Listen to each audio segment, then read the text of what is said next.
오늘은 저희들이 추수감사주일을 드리는 주일입니다. 우리 마음속에 감사의 영이, 감사의 축복이 함께할 것을 믿습니다. 감사를 하면 어떤 일이 사람에게 변화가 올까?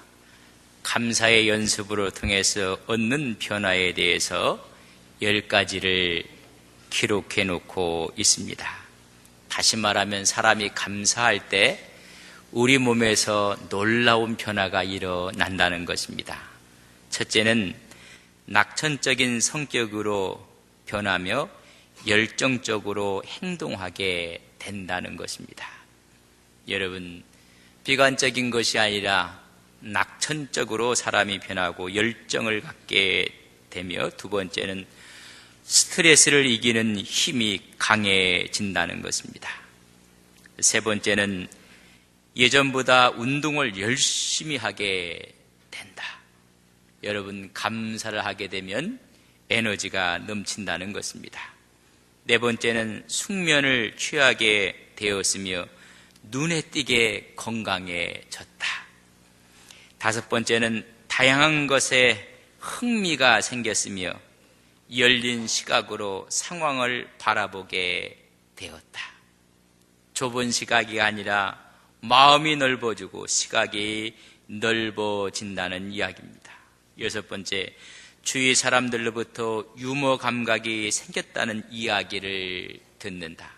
사람이 재미있어지고 유머 감각이 늘어나는 것입니다. 일곱 번째는 결단력이 강해졌고 체계적으로 일 처리를 한다는 이야기를 듣게 된다. 여덟 번째, 다른 사람들로부터 관대하고 친절한 사람이라는 평판을 얻는다. 아홉 번째는 인생의 목표를 다시 세웠으며 그것을 이루기 위해 노력하게 되었다. 제 인생을 살아가는 활력을 얻게 된다는 것입니다.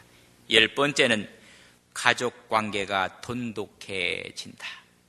여러분, 한 가정에서 가정의 기쁨과 화목을 이루게 된다는 것입니다. 그들의 공동적인 표현을 한마디로 이야기하면 성공도 행복도 이제 내 것이 되었다는 고백을 하게 되는 것입니다. 여러분, 사람이 감사할 때 긍정의 에너지가 나와서 우리의 삶을 변화시킨다는 것입니다. 그래서 성공을 보장하는 힘이 쏟아나는 것입니다. 그래서 감사가 얼마나 중요한가. 여러분, 아이들이 이 세상에 태어나면 제일 먼저 하는 말이 있습니다.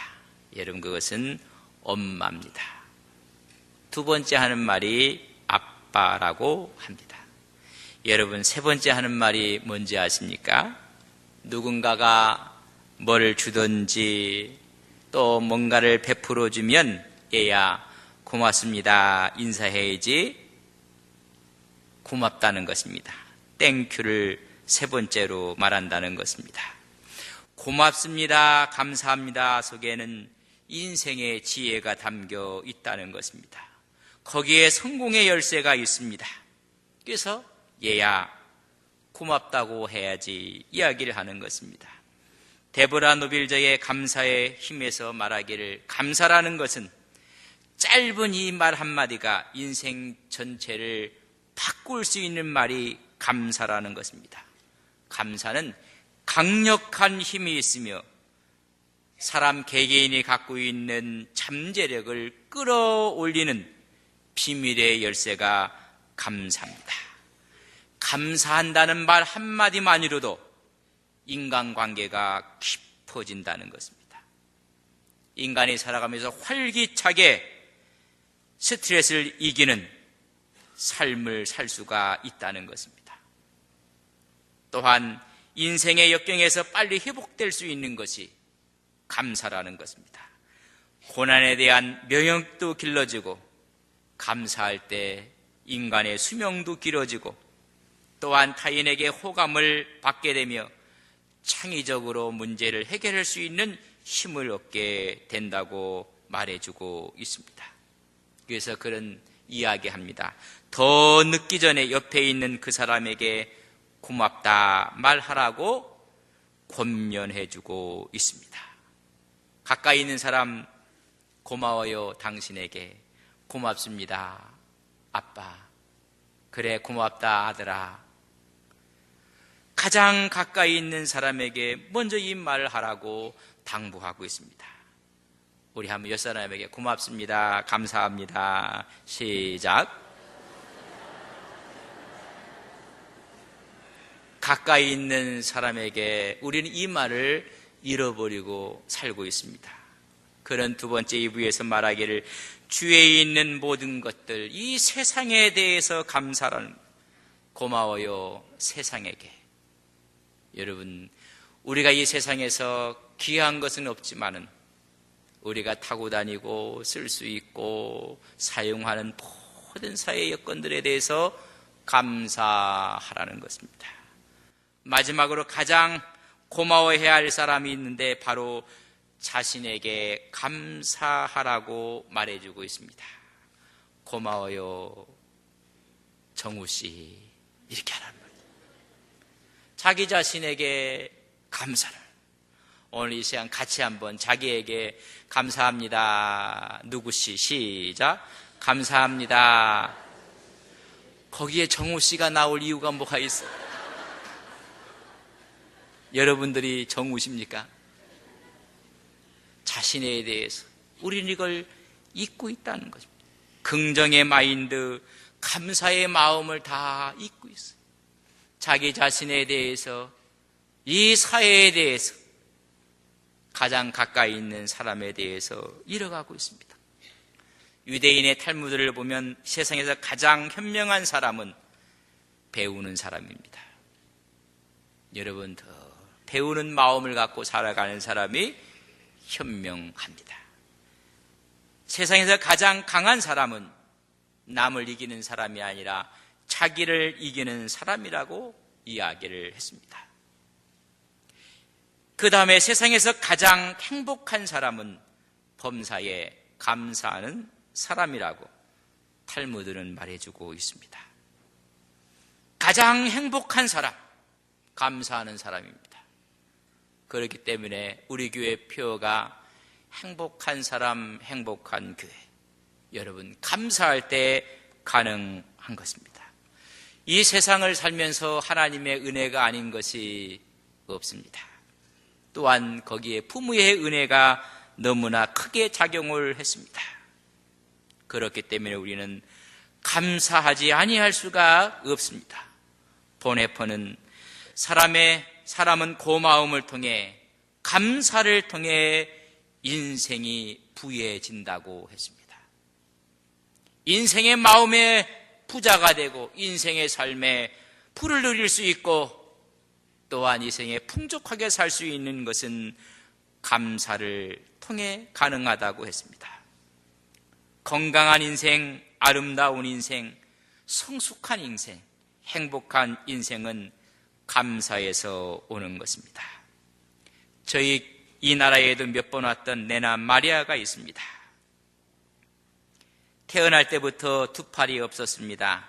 한쪽 다리가 있기는 했지만 그 다리도 짧은 중증 장애인으로 태어났습니다. 병원에서는 보호소에 보내고 맡기는, 위탁하는 곳에 보내는 것이 좋을 것이라고 부모들에게 권유를 했습니다. 그러나 그의 부모들은 하나님이 주신 아이라고 확신하고 정상아처럼 똑같이 양육을 하고 오히려 교육을 시켰습니다. 그는 장애의 몸으로 못하는 것이 없습니다. 수영을 하고 요리를 하고 피아노를 치고 운전을 하고 성가대를 주의하고 또한 맑은 목소리로 하나님을 찬양을 합니다. 수영선수 대표로 나가서 메달을 따기도 했습니다. 그의 숙이 발로 쓴 내 인생의 악보는 수많은 나라의 언어로 번역되어 출판되었습니다. 전 세계를 다니며 주님의 사랑을 은혜로, 찬양으로, 하나님께 영광으로 간증을 하고 다닙니다. 세계 언론은 그녀의 목소리를 천상의 소리라고 격찬을 했습니다. 그는 이런 고백을 합니다. 이 모든 것이 하나님 때문에 가능했습니다. 한 번도 내 자신이 장애라고 여긴 적이 없습니다. 오히려 장애가 믿음과 더불어 오늘날 내 자신이 있게 만들었습니다. 감사합니다. 제 인생은 언제나 하나님이 책임져 주셨습니다. 만약 하나님이 없었다면 세상은 불공평했을 것입니다. 하나님을 믿었기 때문에 모두가 가치가 있고 장애를 가져도 감사하며 살 수가 있었습니다. 그는 감사하며 찬양하며 어느 누구와도 비교하지 않았습니다. 오직 하나님만 의지했고 하나님께서 주신 것을 감사했습니다. 우리의 마음을 뭉클하게 하는 그의 간증에 대한 이야기입니다. 손양원 목사님은 두 아들이 공산주의에 의해서 죽고 말았습니다. 순교를 당하고 두 아들의 장례식 날 그의 아버지 손양원 목사님이 9가지의 감사를 나열을 했습니다. 나 같은 죄인의 혈통에서 순교할 자식이 나게 하셨으니 하나님 감사합니다. 허다한 많은 성도들 중에서 어찌 이런 보배를 하필 내게 맡겨주셨는지 주께 감사합니다.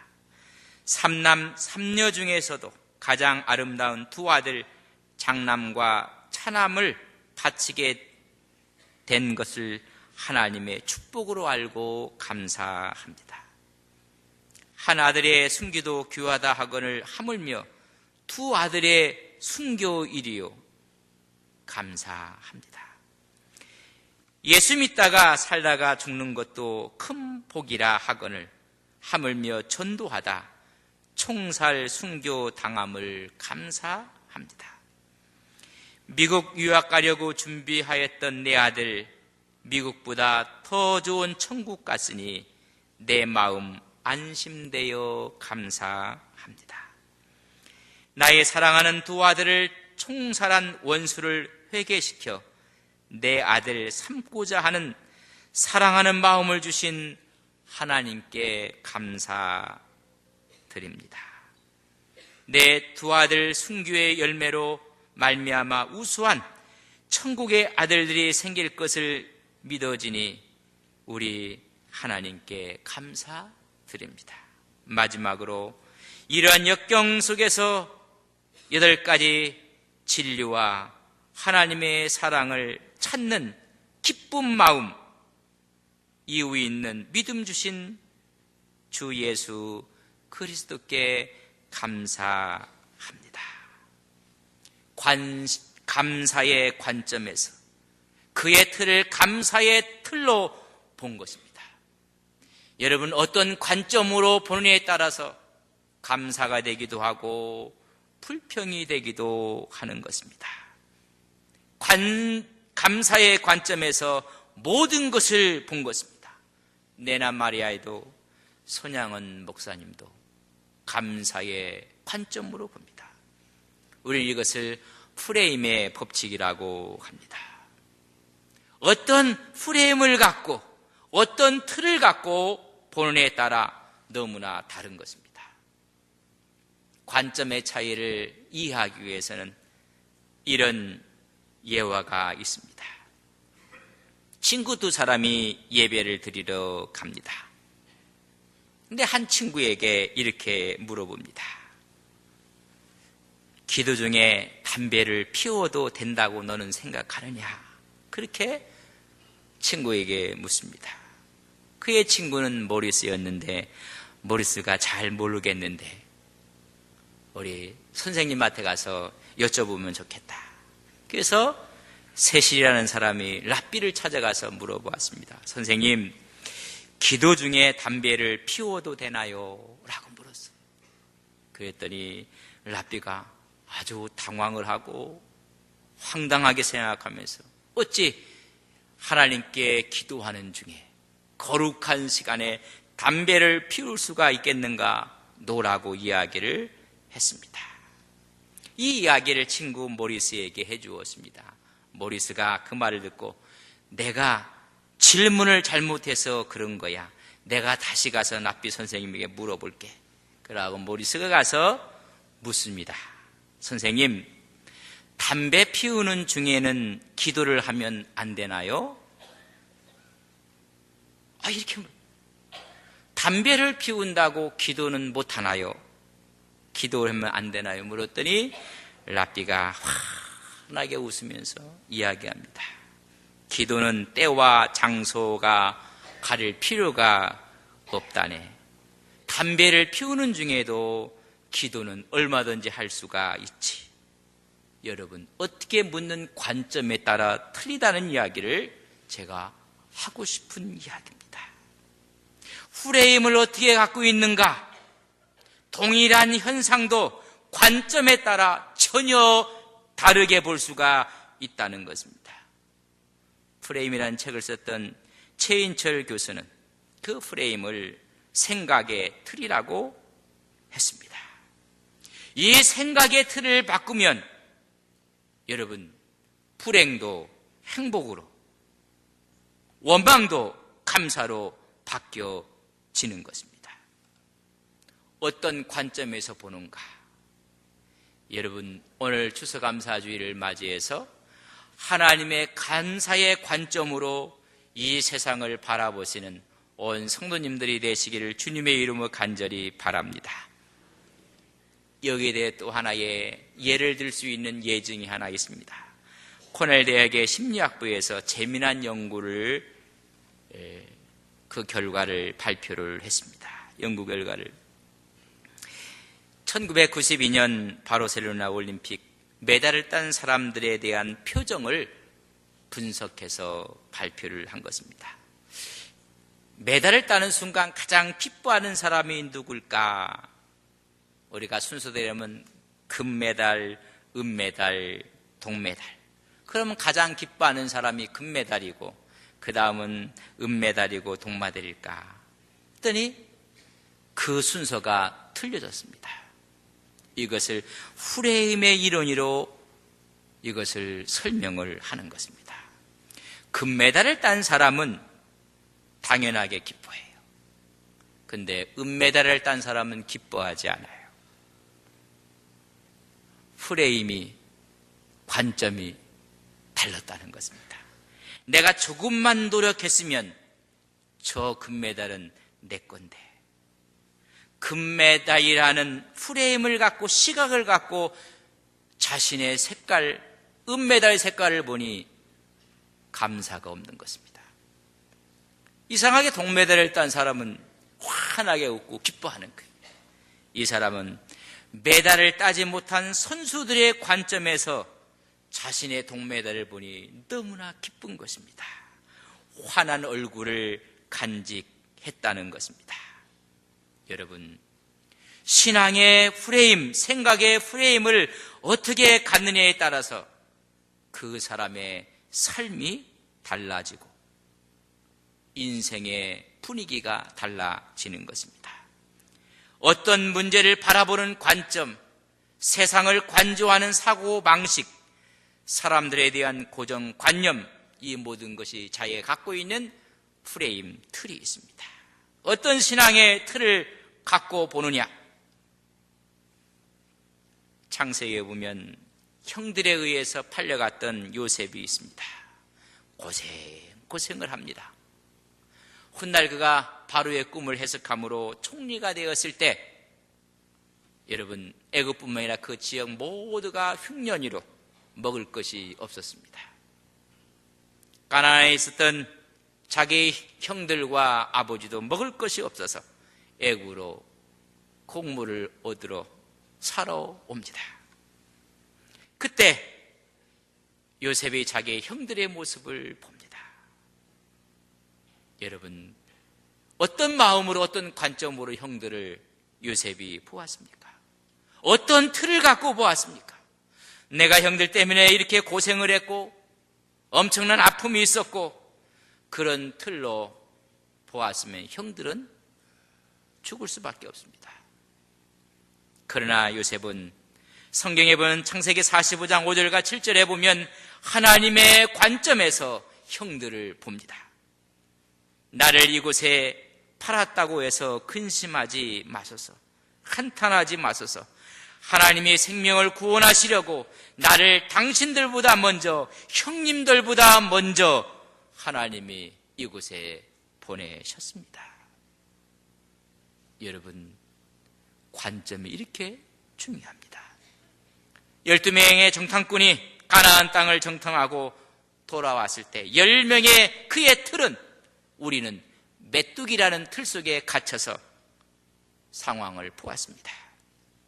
그러나 2명은 하나님의 틀로 보았습니다. 하나님의 관점으로 저들은 우리의 밥입니다. 여러분, 어떤 틀을 갖고 있느냐? 감사절은 감사의 틀을 갖는, 그 감사의 마음을 갖는, 신앙을 갖는 그런 날인 것입니다. 그래서 감사하는 신앙이라는 제목으로 말씀을 지금 전하고 있는 것입니다. 신앙의 틀을, 관점을 감사로 바꾸시는 우리 온 성도님들이 되시기를 주님의 이름으로 간절히 바랍니다. 이 감사의 틀을 갖고 수 있는 3가지의 여러분 비결을 오늘 본문은 우리에게 말씀해 주고 있습니다. 감사하십시오. 감사하는 자가 되십시오. 감사하는 마음을 가지십시오. 하나님 앞에 감사하라고 말씀해 주고 있습니다. 첫째는 그 비결이 어디에 있는가?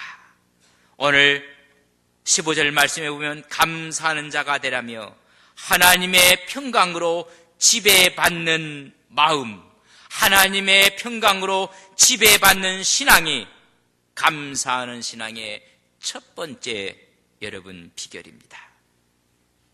여러분 마음을 지금 누가 지배하고 있습니까? 여러분 마음의 주인이 지금 누구십니까? 분명히 바울은 말합니다. 그리스도의 평강이 너희 마음을 주장하게 하라는 것입니다. 여러분, 평강을 선택하라는 것입니다. 상황의 문제가 아닙니다. 선택의 문제입니다. 그리스도의 평강으로 다스리게 하느냐 그렇지 않느냐는 환경의 문제가 아니라 내 선택의 문제입니다. 환경이 너무나 안 좋았습니다. 그러나 그가 하나님을 선택하는 순간 차원 높은 감사의 기도를 드렸던 사람이 하박국 선지자입니다. 그는 하나님의 평강에 지배를 받고 그 하나님을 선택하는 순간 비록 무화과 나무가 무성치 못하며 포도나무에 열매가 없으며 감람나무에 소출이 없으며 밭에 먹을 것이 없으며 우리의 양이 없었고 외양간에 소가 없을지라도 여러분 상황이 아니었습니다. 그분의 평강이 내 마음속에 들어오는 순간 다 없을지라도 나는 여호와로 말미암아 즐거워하며 나의 구원의 하나님으로 말미암아 기뻐하리로다. 하박국 3장 17절 18절에 말씀해 주고 있습니다. 평강이 지배하는 순간 상황은 바뀐 것이 없습니다. 그때 하나님의 은혜가 그에게 왔습니다.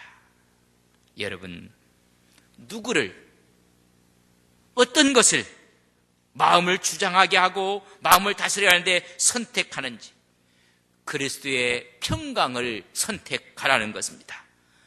불화를 선택하는 것이 아닙니다. 하나님의 평강을 선택하라고 오늘 권고해 주고 있습니다.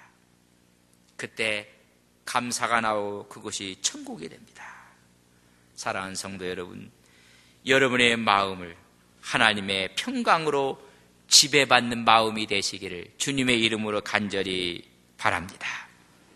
두 번째 비결을 말씀해 주고 있습니다. 16절입니다. 그리스도의 말씀으로 풍성한 신앙입니다. 우리 마음속에 무엇으로 가득 채워져 있는가? 시와 찬미와 신령한 노래로 감사하며, 이것이 가능케 하는 것은 그리스도의 말씀이 내 안에 풍성하게 거할 때 가능하다고 말씀해주고 있습니다. 우리 마음속에 하나님의 말씀이 거할 곳을 만들어 놓아야 된다는 것입니다. 그래서 옛 것들을 다 청산하고 옛 것들을 다 버리고 하나님의 말씀이 풍성히 거한다는 것입니다. 여러분, 그냥 거하는 것이 아닙니다. 주님의 말씀이 내 마음속에 와 차고 넘치는 것입니다. 그의 계명과 그의 말씀과 그의 교훈이 내 마음속에 가득 채워질 때 우리는 감사가 넘치는 것입니다. 신명기 6장에 보면 하나님의 말씀을 마음에 새기고 손목에 메고 미간에 붙이라고 말씀해 주고 있습니다. 말씀이 풍성할 때 여러분 감사가 나옵니다. 바울은 전도하다가 매를 맞았습니다. 그뿐만 아니라 감옥에 갇히게 되었습니다. 그 감옥에 있으면서도 그리스도의 말씀이 그의 마음에 거할 때 그는 찬양을 하고 기도를 하고 감사를 했습니다. 그리스도의 말씀이 없기 때문에 상황을 이야기합니다. 그의 말씀이면 상황이 아닙니다. 하나님께 찬양이 나오는 것입니다. 우리 삶 속에 그리스도의 말씀이 그럼 거하고 있는지 거하고 있지 않는지를 어떻게 알 수가 있을까? 알 수 있는 방법 딱 한 가지가 있습니다. 시와 찬미와 신령한 노래를 부르며 하나님께 감사하는 마음이 바로 그리스도의 말씀이 우리 안에 거해 있는 것입니다. 여러분, 감옥하고 비슷한 데가 한 군데 있어요. 감옥에 들어가면 함부로 나올 수가 없어요. 여러분, 자유도 구속을 받게 됩니다. 거기에는 원망, 불평, 후회가 있습니다. 그건 지옥입니다. 한 번 들어가면 마음대로 나올 수 없는 곳이 또 하나 있어요. 중세의 수도원입니다. 들어가면 외부와 차단입니다. 자기의 자유함도 여러분 제어를 받습니다. 한 번 수도사로 들어가면 나오기가 어렵습니다. 2차 성지순례를 저희들 다녀왔습니다. 시내산을 올라가서 내려올 때, 올라갈 때는 어디가 어딘지 뭐가 뭔지 모르고 올라갔습니다. 내려와 때는 다 밝았습니다. 그 내려온 밑에 성 캐더린 수도원이 있습니다. 6세기 중엽에 지어진 수도원인데 한 번도 외침에 의해서, 전쟁에 의해서 파손이 되지 아니했습니다. 1500년이 넘게 원형 그대로 유지되고 있습니다. 외부에서 안으로 들어가는데 보면 밧줄이 내려 있는 걸 함부로 들어갈 수도 없고 나올 수도 없습니다. 큰 틀 속에, 바구니 속에 거기에 음식도 넣고 올라오면 거기서 내리고 사람도. 그러나 거기에는 그리스도의 말씀이 풍성히 거합니다. 거기에는 말씀이 있고 기도가 있고 예배가 있고 찬양이 있고 천국입니다. 여러분, 그리스도의 말씀으로 풍성한 신앙이 감사하는 신앙입니다. 이 가을에 더 하나님 말씀을 가까이 하고 또 좋은 믿음의 서적들을 읽고 하나님의 말씀으로 풍성해지는 믿음의 거룩한 성도님들이 되시기를 주님의 이름으로 간절히 바랍니다. 이런 사람들은 그리스도에 대해서 말합니다. 간증을 합니다. 그리스도의 말씀을 서로가 나눕니다.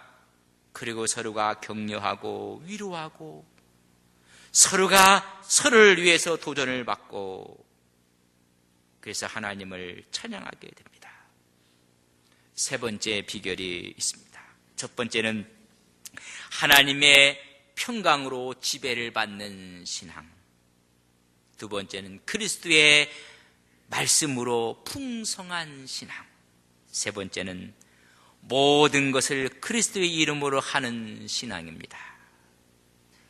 오늘 말씀합니다. 17절에 무엇을 하든지 말이나 일에나 주 예수의 이름으로 하라. 여러분, 주님의 이름으로 하는 것입니다. 그때 감사가 넘쳐나는 것입니다. 그리스도의 이름으로 살고 그리스도의 이름으로 행하고 주님의 이름으로 존재하고 그분을 믿고 그분을 나타내라는 것입니다. 말이나 일에 있어서 상호간, 여러분, 말이나 일은 하나님께 드리는 걸 말하지 않습니다. 사람과 사람 관계를 말해주고 있습니다. 사람에게 하는 것을 주 예수의 이름으로 하나님에게 하는 것처럼 말을 하고 일을 하라는 것입니다. 그럴 때 우리 마음속에 감사가 넘쳐나는 것입니다. 감사할 때 관계가 살아나는 것입니다. 하나님께 감사할 때 하나님이 내 하나님이 되시는 것입니다. 여러분, 교회를 섬길 때 섬기는 교회 앞에 감사하고 하나님이 함께하는 동역자들에게 감사할 때 그 교회는 내 교회처럼 느껴지는 것입니다. 직장도 우리가 그 직장에 대해서 감사를 할 때 여러분, 내 직장이 되는 것입니다. 여러분, 감사할 때 하나님께서 우리 마음속에 부어주시는 하나님의 은혜가 있는 것입니다. 이제 설교를 마치며 우리의 틀을 세 가지로 만들어야 됩니다. 그리스도의 평강의 틀을 가져야 됩니다. 그리스도의 평강이 오늘 나를 지배한다는 마음으로 세상을 봐야 됩니다. 그리스도의 말씀이 내 안에 풍성히 거하는 그 신앙으로 봐야 합니다. 세 번째는 그리스도의 이름으로 행하는 신앙으로 틀을 바꾸어야 됩니다. 그리스도의 평강, 그리스도의 말씀, 그리스도의 이루름 할 때 이 세상에 감사가 아닌 것이 없습니다. 오늘 감사절을 맞은 여러분 마음속에 이런 감사의 영이 샘솟듯 흘러넘치시기를 주님의 이름으로 간절히 바랍니다.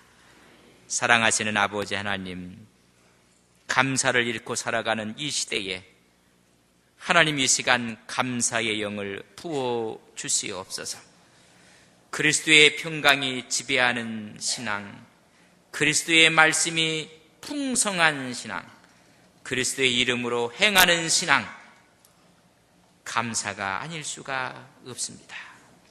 우리의 프레임을 주님의 평강, 주님의 말씀, 주님의 이름이라는 관점을 갖고 하나님 말을 하고 일을 하고 이 세상을 살아갈 때 감격이요 감사요 은혜라는 고백이 우리의 입술을 통해서 하나님 앞에 올려지게 하옵소서.